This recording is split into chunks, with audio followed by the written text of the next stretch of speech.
Dhana yoga. Dhana in Vedic astrology means wealth, and this is a yoga for wealth. And this occurs when um, there is a sambandha, there is a connection between second, 11th, which are usually money houses, and the trinal houses, first, fifth, and nine, and all their rulers. So as you know, first house is you, second house is the money that you earn or family money, and 10th house is your house of career, and 11th house is therefore second house from the 10th, so it's the money that you earned through your work or career. And first, fifth, and ninth house, trinal houses, are your houses of fortune, good karma from previous life. So when there's a connection between these houses, they create what is called a wealth yoga. And obviously, some people have this fantastically, like for example, if you look at Donald Trump, he's a Leo ascendant, and he has his second and 11th house ruler is Mercury. So, and Mercury is sitting in the 11th house. So that is actually Dhana yoga for him.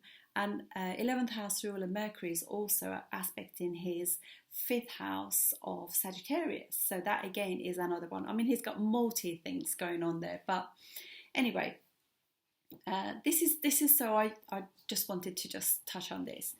So whenever there is like, if you see like your first house ruler has gone into the second, or second house ruler has gone into the 5th, or a 9th house ruler into the 11th, any of those combinations, when they are, or if they are in Parivartana yoga, so say second house ruler has gone into the 5th, 5th house ruler into the 2nd, first house ruler into the 9th, 9th house ruler into the 1st, any kind of connection between these houses or their lords will create what is called a Dhana yoga of wealth.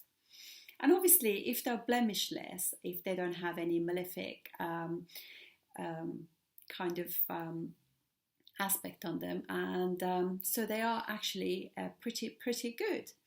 And so you want to look at that, and you want to look at that in all of the Vargas as well, because obviously you know that if you have that in your, say, D9, you know, marriage will activate your second house, because the moment you get married, you're no longer single, you're a family. So anything like that could also show your wealth through that as well. And sometimes, obviously, if fifth house ruler is connected as well, having children will bring that. You know, obviously in some charts, unfortunately, does the exact opposite, you know. So, but you want to look at these, but you want to look at all of the Vargas. You want to read these from the moon to see if they repeat from the moon. That makes it much stronger as well. And even if we don't have it in any in our natal chart or the Vargas, but you want to look at that. It can happen in transit.